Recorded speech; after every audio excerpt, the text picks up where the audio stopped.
So আমরা এখন চলে এসেছি কফি হাউসের সেই আড্ডাটা আর নেই, বাট এটা কফি হাউস নয়।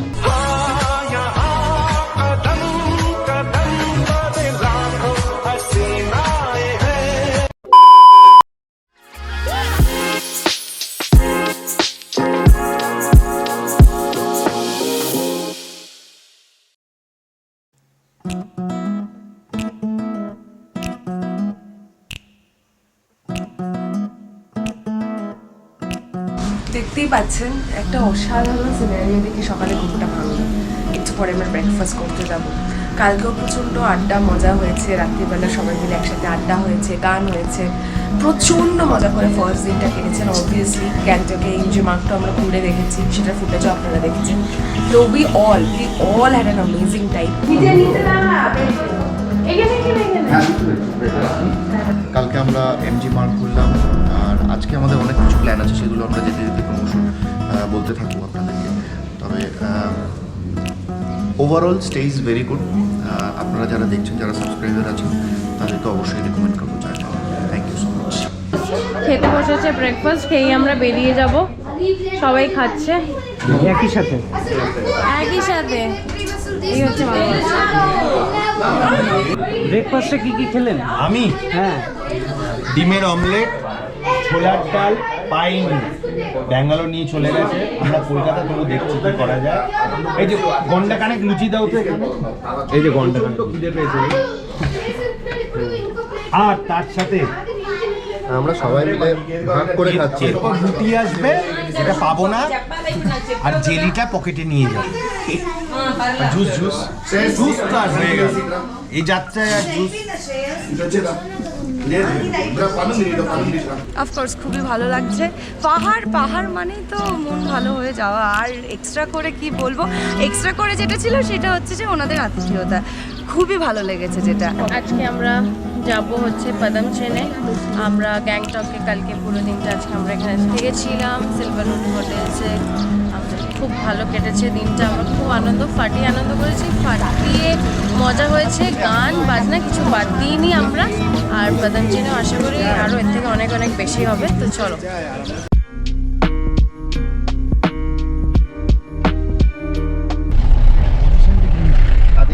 ঠান্ডা কিরকম থাকবে? ঠান্ডা বিভৎস থাকতে পারে যদি স্নোফল হয়ে গিয়ে থাকে, আর না হলে আমরা এমনি নর্মাল টি শার্ট পরে ঘুরে বেড়াবো।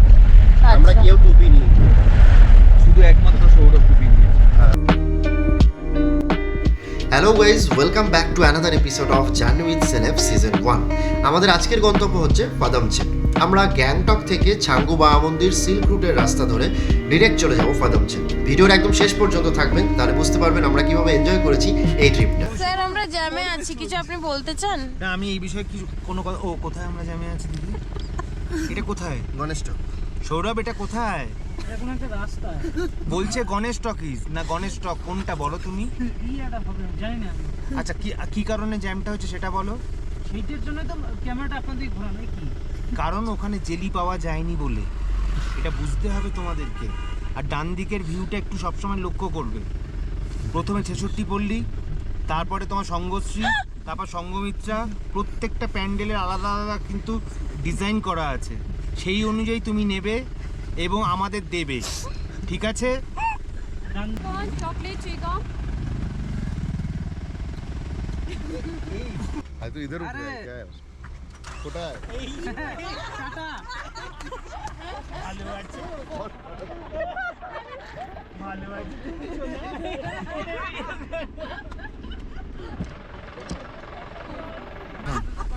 না না, চার তো জল খেয়েছি কাল থেকে। আমি খাবো পরে রাত্রির বেলা।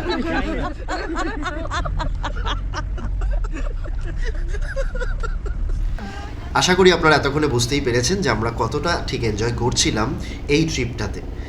আমাদের আজকে সেকেন্ড ডে এবং আমরা আজকে যাচ্ছি গ্যাংটক থেকে পদমচেনের উদ্দেশ্যে। সত্যি কথা বলতে ভ্রমণ করতে গিয়ে শুধুই ঘোরা বা শুধুই দেখে ফিরে আসা নয়, তার পাশাপাশি একটু গান, গল্প, আড্ডা এবং নতুন নতুন রঙিন স্মৃতি সঞ্চয় করাই হচ্ছে ভ্রমণের কিন্তু আসল উদ্দেশ্য। তবেই না মনে থাকবে যে আপনার ভ্রমণটা কতটা স্মৃতিমধুর ছিল। আমাদের এই ভ্রমণের আরও মাত্রাটা বাড়িয়ে দিল সেদিনকের আবহাওয়া। বা বলতে পারেন যখন আমরা ছাঙ্গু লেকের সামনে গিয়ে দেখতে পেলাম হঠাৎ করে বরফে মোড়া পাহাড়, তখন যেন এক অসাধারণ অনুভূতি হচ্ছিল। ঠান্ডাও ছিল বেশ, আর সেই ঠান্ডা উপেক্ষা করে আমরা রীতিমতো রিলস বা ভিডিও বানাতে ব্যস্ত হয়ে পড়লাম। চলুন দেখে নিন আপনারা। তো আমরা এখন চলে এসেছি কফি হাউসের সেই আড্ডাটা আর নেই, বাট এটা কফি হাউস নয়। ফর ইউর কাইন্ড ইনফরমেশন, এখানে কফি পাওয়া যায় কিন্তু এটা কফি হাউস নয়, এটা একটা হাউস। এখানে আমরা 13 কাপ কফি খাবো সবাই মিলে। তো এবং এখানে একটা বিশেষত্ব দেখা, একটু আসো। এই দোকানটার একটা ইউএসপি আছে, একটু বলে দিই। হ্যাঁ, এটা কিন্তু একটা ট্রিক্স। এসো আমার সঙ্গে এসো। এবার ইউএসপিটা বলে দিই। ট্রিক্সটা হচ্ছে এই দোকানের, এই যে লেক সাইড ক্যাফেটেরিয়া, এদের একটা ব্যাপার আছে, এটা একটা ট্রিক্স। এরা এই দোকানের দুধারে বড় বেলচা করে এনে রেখে দেয়। অনেকে ভাবতে হয়তো এখানে স্নোফল হয়েছে, এরি বাবা এই দোকানটাতেই যাই ভাই চল, কিন্তু অ্যাকচুয়ালি আপনি বোকা হচ্ছেন। এরা বেলচা করে এনে এখানে রেখে দেয়, ঠিক আছে? আলটিমেটলি ধূর হচ্ছেন। তাহলে চলুন ওসব কথা বাদ দিন, কফিটা খাই। কফি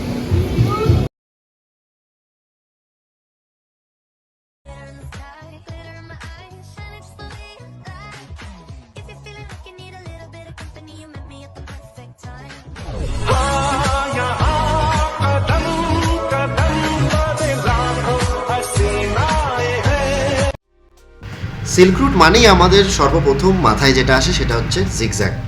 জিগজ্যাগ রাস্তা ধরে দুপাশে বরফ দেখতে দেখতে রাস্তার মাঝখান দিয়ে গাড়িতে চলে যাওয়ার এক মজাই আলাদা। আর যখন আপনার সঙ্গে থাকবে এই রকম একটা ভালো গ্রুপ, তখন তো এই জার্নিটার মাত্রাটা আরও অনেকটাই বেড়ে যায়। রাইট নাও আমরা এখন রয়েছি নিউ বাবা মন্দিরের কাছে। নিউ বাবা মন্দির হচ্ছে আমাদের যে ওল্ড বাবা মন্দির, মানে আমাদের যে হরভজন সিং যে মন্দিরটা আমরা জানি, সেই মন্দিরটার অনুকরণেই এখানে করা। একটু ওই দিকটা দেখলে বুঝতে পারবেন, যেদিকে ইন্ডিয়ান ফ্ল্যাগটা রয়েছে ওইখানে হচ্ছে আমাদের ওল্ড বাবা মন্দিরের অনুকরণেই অ্যাকচুয়ালি ওখানে বাংকারটা করা আছে। বাট এটা কিন্তু আসল বাবা মন্দির নয়। আসল বাবা মন্দির আমরা এখন যাচ্ছি, তার আগে পড়বে হচ্ছে এলিফ্যান্ট লেক বা কুকুট লেক, ঠিক আছে? তারপরে হচ্ছে ওল্ড বাবা মন্দির, যেটা হচ্ছে অ্যাকচুয়াল বাবা মন্দির বলে আমরা জানি। এটা কিন্তু অনুকরণে করা, এটা অনেক পরে হয়। ফার্স্ট হচ্ছে ওল্ড বাবা মন্দির, যেখানে রিয়েল বাংকার আপনারা গেলে দেখতে পাবেন। আর এখানে এই ঝর্ণা এবং শিবজির একটা দারুণ মূর্তি রয়েছে, যেটার জন্য নিউ বাবা মন্দির আরও ফেমাস। অনেকে কিন্তু আবার এটাও ভাবে যে আমরা তো মহাদেবকেও বাবা বলে ডাকি, অনেকে কিন্তু এই কারণেও অনেকে ভাবে যে এটা হয়তো নিউ বাবা মন্দির।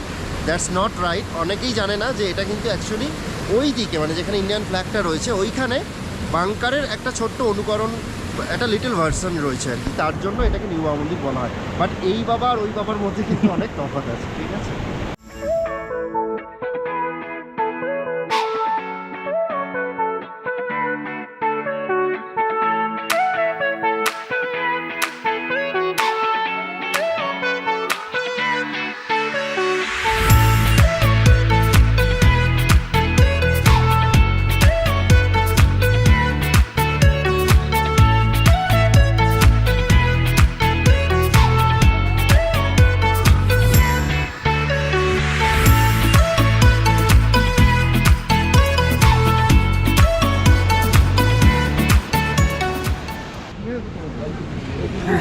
এই যে আমার ভাই, এই যে আমার ভাই সৌরভ, ওর জন্য আমি বারাসাত থেকে বাসে করে এসছি, তারপর আমরা ওখান থেকে গাড়িতে এসছি। ও যেভাবে আমাদের সঙ্গে সাপোর্ট দিয়ে চলেছে, এনজয় করছে, প্রত্যেকটা মুহূর্ত ক্যাপচার করছে, ওর জন্য একটা থ্যাঙ্কস। সৌরভ, আরও ভালো কাজ করো, আমি তোমার সঙ্গে আছি, আমাদের মতো প্রত্যেকে তোমার সঙ্গে আছে। Thank you, thank you. তুমি চলে যাও, এই যে লাপাতা লেডিস।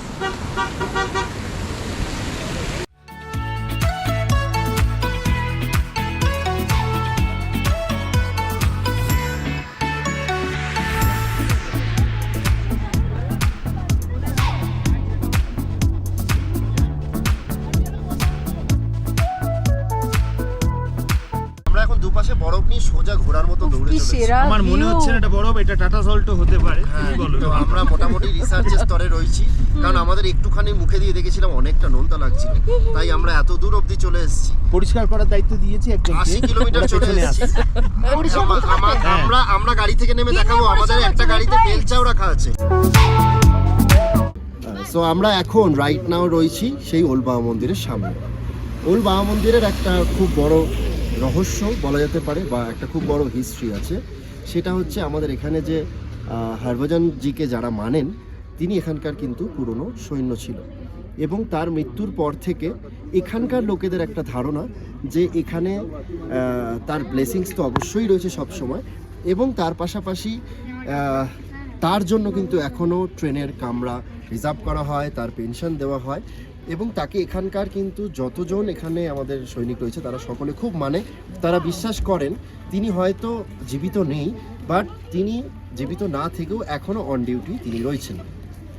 এই সেই ওল্ড বাবা মন্দির, এটাই সেই এক্স্যাক্ট ওল্ড বাবা মন্দির যেখানে আপনারা আসলে এক্স্যাক্ট সেই বাংকারগুলো দেখতে পাবেন, এবং বাবাজির যে জামা কাপড়গুলো ইউজ করতো, যে জুতো ইউজ করতো, যে অস্ত্র ইউজ করতো, সেগুলো সব এই বাংকারে আপনারা দেখতে পাবেন আসলে। একটু হেঁটে উঠে যেতে হয়। এখানে আরেকটা কথা বলে রাখি যে এখানে কিন্তু অক্সিজেনের মাত্রা একটু কম, তাই ব্রিদিং প্রবলেম হতে পারে। বাচ্চাদেরকে অ্যাভয়েড করাটাই ভালো, বয়স্কদেরও অ্যাভয়েড করা ভালো, বাট মোটামুটি একটা ঠিকঠাক এজের মধ্যে যারা আসছেন তারা একটু যদি আস্তে আস্তে আস্তে আস্তে আপনারা সিঁড়ি দিয়ে ওঠেন, অনেকে এক্সাইটমেন্টের বসে সবাই খুব তাড়াতাড়ি সিঁড়ি দিয়ে ওঠে, তার জন্য একটা ব্রিদিং ইস্যু হয়। তো যদি আস্তে আস্তে ওঠেন তাহলে ব্রিদিং ইস্যু হবে না। এবং এই সেই ওল্ড বাবা মন্দির যার অনুকরণে আপনাদেরকে একটু আগে বলেছি আমরা যে নিউ বাবা মন্দির তৈরি হয়েছে, বাট এটা কিন্তু অ্যাকচুয়াল নাথাংয়ের ওল্ড বাবা মন্দির। যাই হোক, আমাদের জার্নি উইথ সেলেব সিজন 1-এর এপিসোড 2 কেমন লাগলো অবশ্যই জানাবেন। নেক্সট এপিসোডে অবশ্যই দেখা হচ্ছে খুব তাড়াতাড়ি। সেদিন আমরা গিয়ে পৌঁছবো ফাদামচেন, এবং সেদিনও আমরা খুব মজা করেছিলাম। সঙ্গে থাকুন আমাদের প্রত্যেকটি ভিডিও, এবং অবশ্যই ভিডিওটি ভালো লাগলে শেয়ার করবেন আপনার প্রিয়জনদের সঙ্গে।